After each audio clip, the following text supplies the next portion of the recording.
Boa noite, amada igreja. Que a graça e a paz do nosso Senhor e Salvador Jesus Cristo seja conosco, hoje e sempre. Glórias a Deus que podemos prestar culto, temos o privilégio, a oportunidade de prestar culto a Deus. Glórias a Ele por isso. No culto nós louvamos e adoramos ao nome daquele que é merecedor de toda a honra, de toda a glória e de todo o louvor. Agradecemos pelos seus maravilhosos feitos, também agradecemos por tudo que Ele tem feito em nossas vidas. Confessamos os nossos pecados, sabendo que somos falhos, mas tendo a plena certeza que naquela cruz, Cristo morreu para pagar o preço. E também no culto, abrimos a palavra, a santa palavra de Deus, que tem muito a nos falar. E com isso eu convido a amada igreja que esteja abrindo a sua Bíblia no Evangelho segundo João, em seu capítulo de número 4. Evangelho de segundo João, capítulo 4. Eu estarei fazendo a leitura. Os irmãos continuarão assentados, porque é um texto um pouco mais longo, mas com forma de todo o respeito possível, e acompanhando atentamente a leitura que eu farei. João, capítulo 4, do verso de número 1 ao verso de número 30. A palavra do Senhor assim nos diz: Quando, pois, o Senhor veio a saber que os fariseus tinham ouvido dizer que ele, Jesus, fazia e batizava mais discípulos que João, se bem que Jesus mesmo não batizava, e sim os seus discípulos, deixou a Judeia, retirando-se outra vez para a Galileia. E era-lhe necessário atravessar a província de Samaria. Chegou, pois, à cidade samaritana, chamada Sicar, perto das terras de Jacó, que Jacó dera a seu filho José. Estava ali a fonte de Jacó. Cansado da viagem, assentara-se Jesus junto à fonte, por volta da hora sexta. Nisto veio uma mulher samaritana tirar água. Disse-lhe Jesus: Dá-me de beber, pois seus discípulos tinham ido à cidade para comprar alimentos. Então lhe disse a mulher samaritana: Como, sendo tu judeu, pedes de beber a mim, que sou mulher samaritana? Porque os judeus não se dão com os samaritanos. Replicou-lhe Jesus: Se conheceras o dom de Deus, quem é o que te pede, dá-me de beber, tu lhe pedirias, e ele te daria água viva. Respondeu-lhe ela: Senhor, tu não tens com o que tirar, e o poço é fundo. Onde, pois, tens a água viva? És tu, porventura, maior do que Jacó, o nosso pai, que nos deu o poço do qual ele mesmo bebeu, e bem assim seus filhos e seu gado? Afirmou-lhe Jesus: Quem beber desta água tornará a ter sede. Aquele, porém, que beber da água que eu lhe der, nunca mais terá sede. Pelo contrário, a água que eu lhe der será nele uma fonte a jorrar para a vida eterna. Disse-lhe a mulher: Senhor, dá-me dessa água para que eu não mais tenha sede, nem precise vir aqui buscá-la. Disse-lhe Jesus: Vai, chama teu marido e vem cá. Ao que lhe respondeu a mulher: Não tenho marido. Replicou-lhe Jesus: Bem disseste, não tenho marido, porque 5 maridos já tiveste, e este que agora tens não é teu marido. Isto disseste com verdade. Senhor, disse-lhe a mulher: Vejo que tu és profeta. Nossos pais adoravam neste monte, vós, entretanto, dizeis que em Jerusalém é o lugar onde se deve adorar. Disse-lhe Jesus: Mulher, podes crer-me que a hora vem, quando nem neste monte, nem em Jerusalém adorareis o Pai.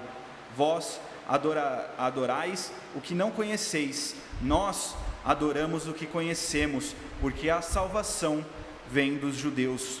Mas vem a hora, e já chegou, em que os verdadeiros adoradores adorarão o Pai em espírito e em verdade, porque são estes que o Pai procura para seus adoradores. Deus é espírito, e importa que os seus adoradores o adorem em espírito e em verdade. Eu sei, respondeu a mulher, que há de vir o Messias, chamado Cristo. Quando ele vier, nos anunciará todas as coisas. Disse-lhe Jesus: eu sou, eu que falo contigo. Neste ponto, chegaram os seus discípulos e se admiraram que estivesse falando com uma mulher. Todavia, nenhum lhe disse: que perguntas? Ou, por que falas com ela?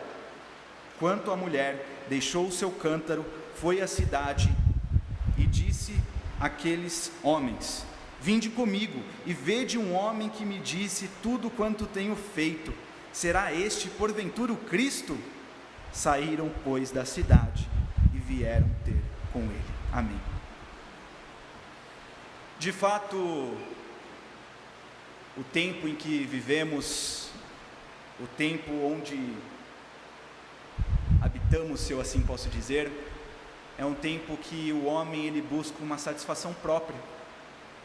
O homem, ele, em todos os momentos, ele procura satisfazer a sua vida conforme o seu próprio querer. Não importa, às vezes, o próximo, não importa o que vai acontecer, qual o preço a ser pago, importa somente o bem-estar dele. Basta a felicidade, basta o poder, basta o que for. E isso não é diferente daquilo que a gente vê ali fora. E eu não falo algo que está excluso aos nossos olhos, não. É algo presente nos nossos dias e nós conseguimos ver isso. Basta o homem, resumidamente, a si mesmo. Só importa ele mesmo. Eu estava procurando no Google, e dizem que o Google dá resposta a tudo, né? E eu fui procurar uma frase básica: o que basta ao homem? E aí eu achei duas frases que para muitos parecem frases convincentes. Aquelas frases que você posta na sua rede social para mostrar: olha, isso aqui é muito bom, isso aqui é bonito. E você olha aquela frase e fala: nossa, essa frase é maravilhosa, eu vou colocar ela ali, ela vai fazer bem, quem a ler vai gostar. E essas frases, vocês vão ver que eu vou falar daqui a pouco, são frases que não são bem assim. A primeira frase que eu li, ela dizia assim: para ser feliz basta querer. Imagina você estar mexendo lá no seu celular e ver alguém que posta essa mensagem: para ser feliz basta querer. Ou outra, só um minuto, para ser feliz basta pouco. A vida não tem controle remoto, você tem que se levantar e mudar. Infelizmente, muitas pessoas têm sido abraçadas por tais ideias, por tais palavras, por tais frases: para você ser feliz basta querer. O nosso mundanismo, o secularismo que vivemos hoje, apresenta para as pessoas que esta é a realidade. Para você ser feliz, basta você querer. Mas veremos essa noite que a realidade, a verdade que está contida na palavra de Deus não é essa. E no diálogo entre a mulher samaritana e Jesus Cristo, veremos que apenas Jesus Cristo basta. Não basta você querer, não basta você mudar, não basta você se levantar. Meu irmão, Jesus Cristo basta. Em primeiro tópico, Jesus Cristo basta porque Ele é o cumprimento de uma promessa. Jesus Cristo basta porque Ele é o cumprimento de uma promessa. Atente-se comigo aos versículos de número 25 e 26. Primeiramente, veremos que a mulher, ela vai dizer assim: eu sei, respondeu a mulher, que há de vir o Messias chamado Cristo. Quando ele vier, nos anunciará todas as coisas. Ao vermos que a mulher diz ao Cristo, diz a Jesus, que ela sabe que viria o Cristo, ela sabe que havia uma promessa. Esta promessa feita muito tempo atrás. Essa promessa foi feita não por um homem qualquer. Essa promessa foi feita nem por um homem, na verdade. Essa promessa foi feita por Deus. Em Gênesis 3, após a queda do homem, vemos que Deus, falando diretamente ao homem, à mulher e à serpente, diz à serpente que colocaria inimizade entre a mulher e a serpente, e que o descendente da mulher feriria a cabeça da cobra, a cabeça da serpente. Ali Deus promete aquele que seria o salvador da humanidade. Ali Deus promete aquele que seria o que salvaria todos aqueles a quem Ele adotou, aqueles a quem Ele escolheu. A promessa feita por Deus ali, em Gênesis 3, logo após a queda, ela é de conhecimento dessa mulher, e ela diz, a palavra diz que o Cristo virá, que o Messias, o prometido, virá. Muitos profetas, como por exemplo Isaías, nos retrata que viria um homem que seria o Cordeiro, que sofreria, que pagaria pelos pecados dos outros. Este é Cristo. E a mulher sabe disso. Ela sabe que o Cristo viria. Ela sabe que há uma promessa, mas ela não tinha o conhecimento que aquela promessa era cumprida, estava ali na frente dela. Então Cristo responde a ela no versículo de número 26, disse-lhe Jesus, eu o sou, eu que falo contigo. É incrível que aqui, Jesus não está apenas dizendo, eu sou o Cristo, eu sou a promessa. Aqui, aqueles que conhecem um pouco do grego, o termo usado aqui é o ego eimi, é o eu sou.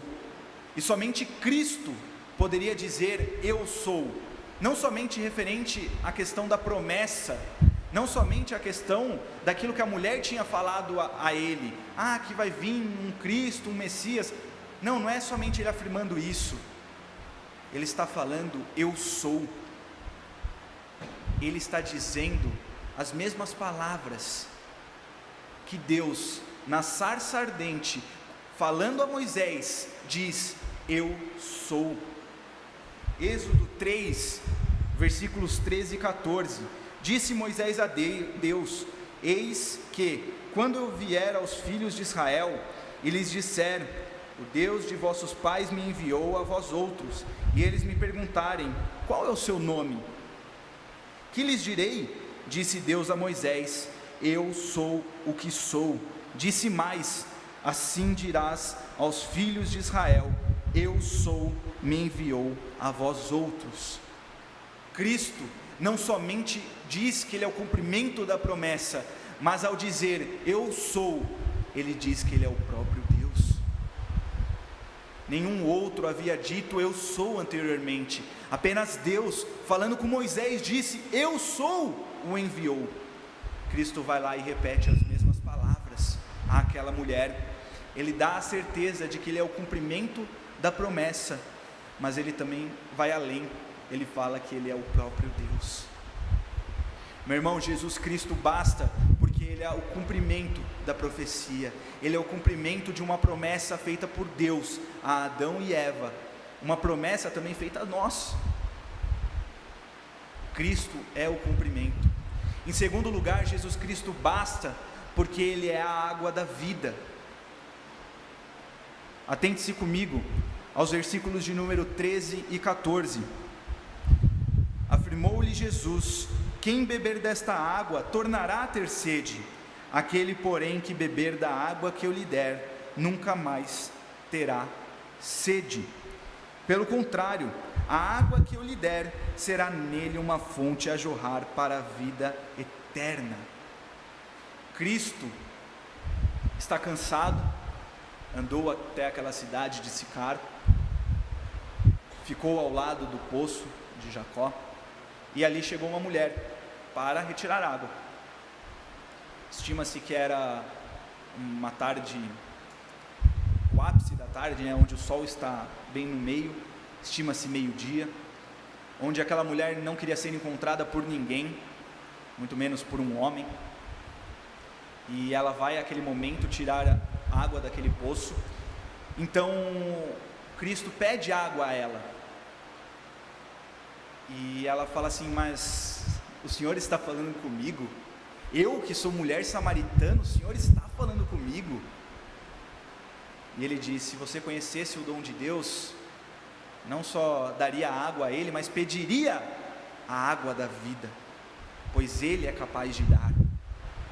Então a mulher retruca, não acreditando: mas como assim você pode dar a água da vida a mim, se nem um cântaro, sem nada, se nem um balde, alguma coisa do tipo, você tem para tirar a água dali, daquele poço?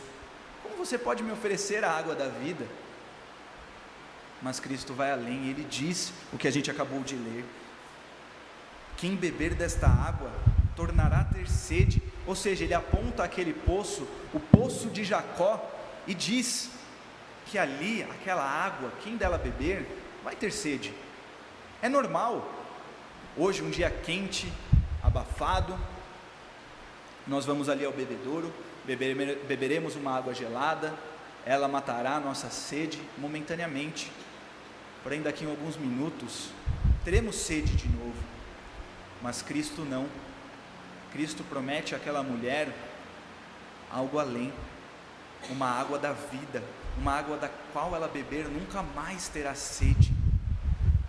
E isso deve ser bem complicado de no momento você estar lá e ver que a pessoa não tem nada nas mãos, e como ele pode dar essa água? Não é uma água no sentido de como estamos acostumados a ver. A água da vida é o próprio Jesus. Jesus Cristo basta, porque ele é a água da vida. Ele, meu irmão, ele é aquele que morreu em nosso lugar. Ele nos justifica, ele nos salva. Ele é a água da nossa vida, ele é a água da vida. Certamente, por muitas vezes, assim como a mulher, nos questionamos: mas da onde ele tirará essa água? Da onde virá a água que matará a sede para sempre? Meu irmão, ele é a água da vida. Ele tem essa água, só ele pode dar. Ele é a água. Naquela cruz onde ele foi morto, o sangue derramado naquela cruz serve para nos salvar e justificar. Ele é a água da vida. Ele não estava oferecendo água, ele estava se oferecendo, ele estava falando para ela: eu sou a água da vida, e quem dela beber nunca mais terá sede. Nunca mais. Não é um talvez nunca mais terá sede, não, é uma certeza: nunca mais terá sede. E Cristo afirma isso àquela mulher. Jesus Cristo basta, meu irmão, porque ele é o cumprimento de uma promessa. Jesus Cristo basta porque ele é a água da vida. E Jesus Cristo basta também porque ele conhece o interior do homem, e isto não é um problema. Vemos aqui nos versículos de número 16, 17 e 18, que Cristo manda aquela mulher chamar o seu marido, e ela diz: mas eu não tenho marido. Cristo novamente diz: bem disseste, não tem marido, porque outros 5 já foram seus maridos, e o que aquele que está contigo agora não é o seu marido. Sim, mesmo a mulher dizer uma única palavra sobre sua vida particular, Jesus Cristo disse a ela tudo o que ela vivia. Jesus Cristo conhecia o interior daquela mulher. Jesus Cristo conhece o nosso interior. Jesus Cristo, naquele momento, diz à mulher que ela foi verdadeira. Ela em nenhum momento mentiu para ele. Jesus Cristo conhece o interior dela e afirma que aquilo que ela disse era verdade. Temos um episódio na Bíblia de um certo apóstolo chamado Pedro. Cristo, conversando com Pedro, dá-lhe a certeza de que ele havia de negar Jesus. Jesus fala: Pedro, você vai me negar. Pedro fala: não, mestre, nunca que eu te negaria, nunca negaria o Senhor. Pedro, você vai me negar. Pedro podia mentir o quanto fosse ali, mas Cristo conhecia o interior de Pedro. Cristo sabia o que ia acontecer. Cristo conhecia o interior daquela mulher e sabia que se ela falasse: meu marido está lá, eu vou chamar, ele ia responder: você não tem marido, aquele que você está agora não é o seu marido. Cristo conhece o interior das pessoas. Cristo também conhecia o interior daquela mulher adúltera. Os homens trouxeram aquela mulher que acabou de adulterar e falaram: mestre, o que faremos? Tentando tentar Jesus, tentando provar Jesus o que ele faria. Jesus Cristo apenas levanta e fala: aquele que não tem pecado, atire a primeira pedra. Levanta, pega a primeira pedra, atire nela, apedreje-a, aquele que não tem pecado. Então todos se retiraram. Aquela mulher se levanta e ele pergunta: onde estão os seus acusadores? Não tinha mais ninguém. Cristo poderia sim atacar uma pedra nela, mas ele não o fez. Cristo diz a ela: vá e não peques mais. Jesus Cristo conhecia o interior daquela mulher, sabia o que ela fez, mas disse a ela: vá e não peques mais. Cristo conhece o interior do homem, e isto não é um problema. A parte dessa, isto não é um problema, é a parte principal. Quando cantamos um cântico, normalmente cantamos crendo naquilo que cantamos, correto? Fato. Quantos aqui, levante sua mão, já cantaram aquele hino que fala: eu venho como estou, sim, venho como estou? Levante sua mão, por favor. Muitos cantaram. Quando você canta este hino, eu venho como estou, sim, venho como estou, você canta com o coração como? Achando que você está vindo de terno, gravata, está vindo todo bonito, todo perfeito, todo belo? Ou você canta imaginando-se o pior ser humano do mundo, um pecador, uma pessoa que carece da graça e da misericórdia de Deus? Como que você canta este hino? Certamente, quando cantamos eu venho como estou, nós não estamos belos, nós não estamos apresentáveis perante a Deus, mas nós, seres humanos, por causa da nossa depravação total, tendemos ao pecado, tendemos sempre às coisas ruins da vida. Até o bem que nós fazemos, este se torna mal, porque às vezes fazemos para a nossa própria glória e não para a glória de Deus. Por muitas vezes, ao cantarmos eu venho como estou, queremos estar apresentáveis a Jesus Cristo. Hoje eu quero chegar aqui bonito, agradável, belo aos olhos de Cristo. Meu irmão, Cristo conhece o nosso interior, o interior pecador, o interior falho. E Cristo conhecer o nosso interior, meu irmão, não é um problema. Veremos por que não é um problema na conclusão. Porque a salvação, meu irmão, não vem através da sua beleza, não vem através do seu interior. Jesus Cristo, meu irmão, basta, porque Ele conhece o nosso interior, e isto não é um problema. Em último lugar, Jesus Cristo basta como único e exclusivo motivo da evangelização. No final do capítulo, nos versículos 28, 29 e 30, vemos que a mulher deixa o seu cântaro, deixa aquilo que ela trouxe para tirar a água e corre para a cidade. E na cidade ela fala aos homens que ali estão: um homem falou minha vida inteira, um homem falou que ele era a água da vida, será porventura ele o Cristo? Aqueles homens que ali estavam saíram e foram até o encontro de Jesus.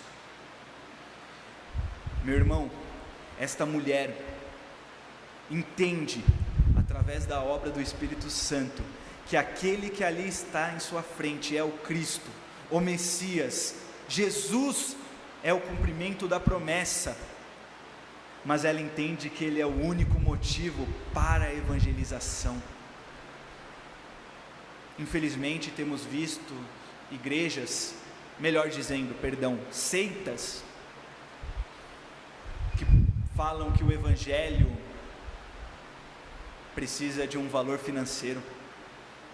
Estão vendendo o Evangelho, estão vendendo a Sagrada Escritura, mas, meu irmão, isso é tudo mentira. Não podemos colocar essas igrejas, essas seitas, nem como igrejas, porque elas são seitas. O Evangelho não tem valor financeiro, e Cristo, Ele é o Evangelho, Ele é o único motivo, Ele é o centro da evangelização. A mulher simplesmente, após ouvir que Cristo era a água da vida, foi lá e falou para os outros homens: aquele que ali está porventura é o Cristo. Certamente no coração dela, ela tinha plena certeza de que aquele que ali estava era o Cristo.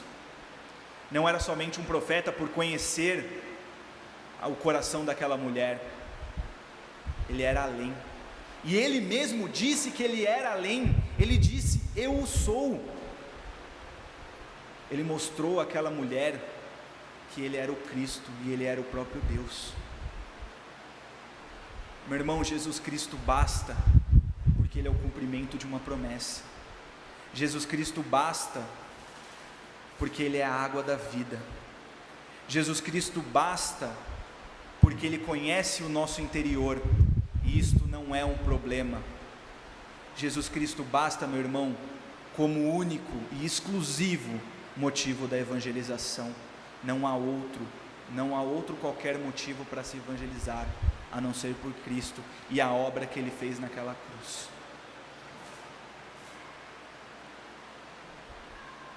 Concluindo, meu querido irmão,